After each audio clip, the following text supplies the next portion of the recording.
말씀은 느헤미야 2장 1절에서 5절의 말씀입니다. 구약 성경 727쪽쯤에 있습니다. 느헤미야 2장 1절에서 5절의 말씀입니다. 2장 1절에서 5절까지의 말씀을 저와 함께 교독하도록 하겠습니다. 제가 먼저 봉독하겠습니다.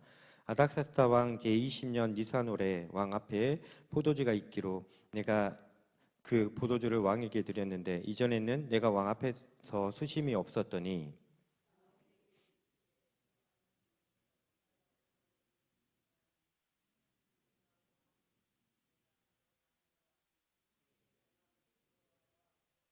왕께 대답하여 왕은 만세수를 하옵소서. 내 조상들의 묘실이 있는 성읍이 이제까지 황폐하고 성문이 불타오니 내가 어찌 얼굴에 수심이 없사오리까 하니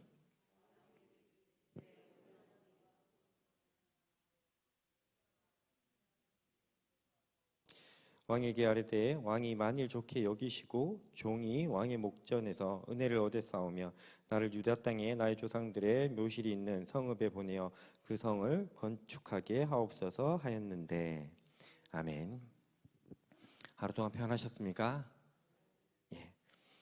사순절 기간을 보내시면서 이제 기도의 시간으로 나아가는데 아마 계속해서는 예수님의 삶에 대해서 이제 어느 정도 묵상하면서 나아가는 시간들이 될 텐데 제가 오늘 다시 한번 이제 저는 기도에 대한 부분으로 좀 살펴보며 나아갔으면 합니다. 예, 그 기도에 대한 본문 중에 구약에서 그 팔랄이라는 단어를 계속 살펴보고 있다. 제가 새벽기도인도 할 때 그렇게 말씀드렸고 느헤미야 1장에서 한번 다뤘었고 오늘 보시면 2장에 보시면 그 단어가 우리가 잘 아는 4절의 말씀에 나오는 말씀인데요. 내가 곧 하늘에 하나님께 묵도하고 라고 할 때 이것이 우리는 묵도하고 라고 번역되어 있지만 동일하게 어떤 본문에서는 이제 기도하고 뭐 이렇게 번역된 팔랄이란 단어로 되어져 있습니다.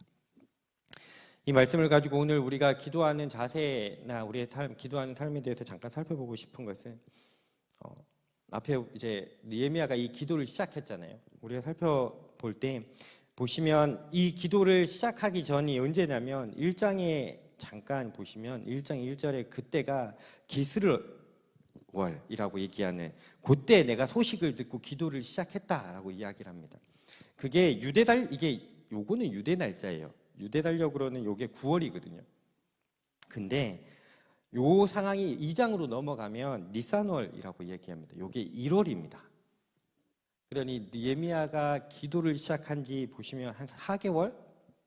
3, 4개월의 시간이 지난 시간이었죠. 이 말씀을 보면서 우리가 기도 가운데 좀 가져야 될 마음은 이게 짧다면 짧지만 길다면 긴 시간이잖아요. 기도는 장기전이 될 수도 있습니다. 근데 그럼에도 불구하고 여러분 오늘 말씀해 보시면 느헤미야의 낯빛이 변해 있었다라고 이야기를 합니다. 이게 왕 앞에서는 절대로 하지 말았어야 되는 행동이잖아요. 그래서 왕이 이 상에서 너 왜 그래? 라고 물어봅니다. 그때 이제 느헤미야가 내가 두려웠다라고 이야기하는 것은 이 말씀들을 잘 알고 계시겠지만 그때 당시에 왕의 앞에서 술과 떡을 올릴 수 있는 관원은 독살을 할 수 있는 사람이에요. 왕을. 그러니 항상 독살하고 싶으면 평상시와 같아야 되잖아요. 그러니까 얼굴에 낯빛이 변한다는 것 자체가 내가 마치 뭘 준비했어요 이런 느낌을 줄 수 있어요.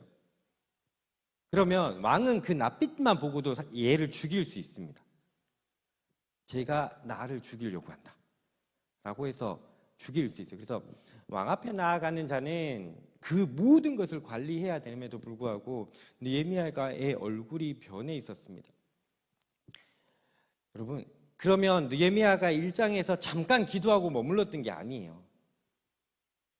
이 기도가 3개월, 4개월 지나갈 동안 계속 느헤미야의 삶에서 있었던 거죠. 기도는 하나님을 향한 마음이에요. 하나님의 마음을 갖는 거라고 이 느헤미야 1장을 다룰 때 혹시 새벽 때 잠깐 말씀드린 기도는 듣는 건데 들으면 특별히 하나님의 마음을 들으면 그 하나님의 마음이 우리의 마음 가운데 그래서 우리의 중심이 그것으로 변화되어지죠. 그래서 느헤미야가 그걸 캐치 못한 거였어요. 왕 앞에 나갈 때 자기 얼굴에 수심이 있다는 것을 캐치 못한 거죠. 그럼에도 불구하고 그의 사람에게 이게 위험이 있을 수 있음에도 불구하고 자기 얼굴이 변해 있었던 것. 기도는 그런 열정을 가집니다. 오늘 기도하며 나아가는 이 자리에 모이신 한 분 한 분들이 기도할 때 하나님께서 주셨던 마음을 가지고 기도할 때 그 열정이 그 기도의 삶 안에 녹아져 있기를 주님의 이름으로 축복합니다. 낯빛이 변할 정도로 되게 위험한 상황이 될 수도 있음에도 불구하고 그 기도의 내용이 마음을 태우니 표현되어지는 거죠. 얼굴로 긴 시간. 여러분, 느헤미야가 한 1개월 동안 죽으라고 기도해봤더니 안 되네? 포기해야지. 이러지 않았단 말이에요.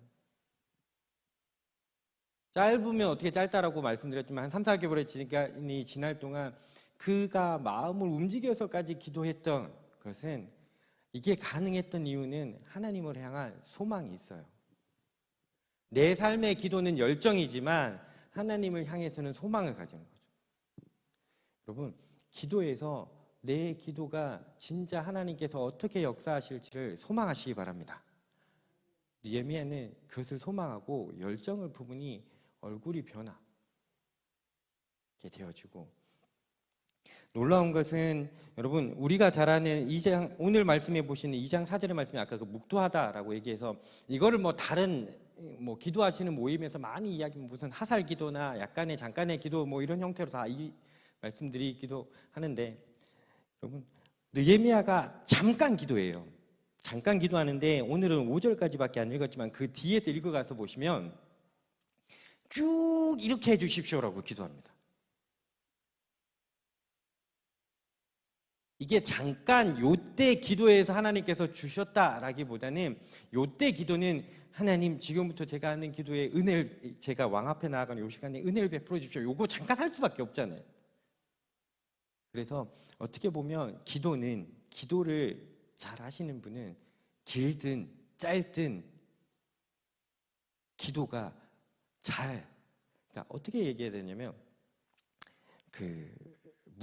우리의 무기가 기도라면 기도로 어떤 것이든 할 수 있는 사람인 거. 마음대로 기도를 다룰 수 있다라는 느낌이어야 되나? 길게 할 수 있을 뿐만 아니라 짧은 기간에서도 필요한 것을 할 수 있는 사람. 느헤미야는 그런 기도의 사람이었고 그 짧게 기도하고 난 다음에 보시면 길게 이야기를 합니다. 뭔 말일까요? 아까 앞에 말씀드렸던 그겁니다. 여러분, 느헤미야 안에 하나님께서 이것을 이루실 거라는 소망이 있었어요. 그러니 그 3, 4개월이 지나가는 동안 뭘 생각했을까요? 하나님께서 이것을 들어주실 때 나는 이렇게 해야 돼. 잠깐 한 거에서 왔을 수도 있습니다. 근데 제가 말씀을 묵상하면서 이 앞과 뒤를 봤을 때는 느헤미야는 기도를 시작할 때부터 하나님께서 기회를 주시면 이렇게 할 거다. 그래서 끝나고 난 다음에 왕이 물어봤더니 내가 이렇게 했으면 좋겠습니다. 내가 갈 때 어떻게 해주시고요. 내가 거기 도착해서도 어떻게 할 수 있게 해 주십시오라는 마치 플랜이 짜져 있는 것처럼 이야기를 시작합니다. 기도하는 사람의 자세는 하나님께서 그 기도를 들으시고 응답하실 때 나는 어떻게 해야지 라는 마음이, 계획이 있는 사람의 삶의 모습이지 않을까. 우리의 삶에 그것이 있는가. 그냥 오늘도 그냥 하고 또 잊어버리고 있는 것이 아니라 이 사람이 그것을 마음에 품었더니 얼굴이 변할 만큼 계속해서 그것이 있고, 그리고 또 한편에는 뭐가 있죠? 분명히 주님께서 이 소망을 이루어 주실 건데 그러면 나는 이렇게 하겠다. 기도하는 사람의 삶의 자세지 않을까. 여러분, 오늘 또 기도 제목을 가지고 나오셨을 거잖아요. 그 기도가 하나님께서 응답해 주실 때, 나를 통해서 응답하실 때 내가 어떻게 해야지라는 계획들이 있으십니까? 혹시 그것이 없다면 잠깐 앞으로 가서 돌아봐야 될 것은 이건 그냥 기도고 안 이루어질 수도 있지 라는 마음이 혹시 중심을 차지하고 있지 않냐. 어떻게 보면 느헤미야 입장에서는 턱도 없는 이야기가 될 수 있어요. 이 기도 자체가 하나님, 내가 있는 저 변방에 이름도 모르는 왕이 저기 어디 있는지도 모르는 그곳에 성벽이 회복되어지고 그 백성들이 다시 회복되어지는 것, 이곳에서 자기 위치에서 했을 때 그 왕이 관심도 없을 것 같은 그런, 근데 그가 하나님께 기도할 때는 그 역사가 일어날 것에 대한 소망을 가졌다는 거예요. 기도는 그런 소망을 갖는 것, 그리고 열심을 가지고 나아가는 것, 포기하지 않는 겁니다. 그리고 하나님께서 이게 이런 마음이 있으니 느헤미야는 기회가 왔을 때 그를 볼 수 있습니다. 기도하는 사람은 하나님께서 움직이시는 것을 볼 거잖아요. 그러니 이때다라는 것을 알게 되는 거죠. 그게 기도하는 사람들의 은혜고 특권이지 않을까라는 거예요. 하나님이 일을 만드시는 것을 볼 겁니다. 하나님께서 길을 만드시는 것을 볼 거고, 그게 딱 왔을 때 근데 왕 잠깐만 기다리시고 제가 한 계획을 세워갖고 다음 주쯤에 이렇게 프리젠테이션 할게요, 이렇게 얘기하지 않는다는 겁니다. 그때 잠깐 하나님께 묵도하고 이렇게 갈 겁니다 라고 이야기할 수 있는 사람, 이게 오늘날 우리가 느헤미야의 기도에서 배울 수 있는 것이 아닐까. 여러분, 기도 가운데 기도를 진짜 이런 기도의 사람들이 되십시오. 시간이 길게 주어주면 길게 갈 수도 있고, 짧게 준다 그래도 그 짧은 가운데서도 하나님 앞에 기도를 할 수 있는 사람. 기도를 제가 아까 말씀드렸지만 이게 저희에게 무기라고 생각한다면 마음대로 무기를 다룰 수 있는 사람. 근데 그 기도에서 중요한 것은 하나님을 향해서 하나님께서 이루실 것에 대한 소망을 갖는 겁니다. 그리고 그것이 우리의 마음의 열정으로 바꾸게 합니다. 우리의 낯빛이 변할 정도로. 그리고 기회가, 하나님께서 길을 만드시는 것을 볼 때 놓치지 마십시오. 이렇게 갈 것입니다 라고 할 수 있는 사람, 그게 느헤미야의 1장과 2장에 기도하는 삶의 모습이지 않을까. 그리고 사순절의 이 기간 동안 기도하면서 나아가실 때 소망하는 것은 하나님, 이게 아까 말씀드렸잖아요. 짧으면 짧고 길면 길다라는 느헤미야의 기도의 삶이었습니다. 요 3, 4개월의 삶이 우리의 삶 가운데 얼마나 될지는 모르겠지만, 우리가 이 사순절에 기도하는 기도의 기간 동안 또 이루어질 수 있는 부분이 있다면 하나님께서 그 일을 만드실 때 이 40일 안에 놀라운 역사를 경험하시기를 주님으로 축복합니다. 그리고 그때 느헤미야처럼 나아가십시오. 하나님께서 이 일을 이루실 때 내가 이렇게 할 거다. 그리고 이 40일의 기간, 이 40일뿐만 아니라 더 길어질 수도 있겠지만 이 기도의 삶을 살아가실 때 그것이 올 때 놓치지 마십시오. 그것이 기도하는 사람들의 시선일 것입니다. 그리고 이곳에 계신 분들은 계속 새벽 기도를 놓치지 않고 가시는 분들이, 그런 삶들이 한 분 한 분의 삶 가운데 올 것입니다. 하나님께서 길을 만드시는 것을. 그때 하나님의 역사에 느헤미야와 같이 동참하시기 바랍니다. 그리고 그곳 가운데 하나님과 함께 느헤미야가 성벽을 수축했던 것처럼 하나님 나라의 일들을 이루어 가시는 한 분 한 분 되실 주님을 축복합니다.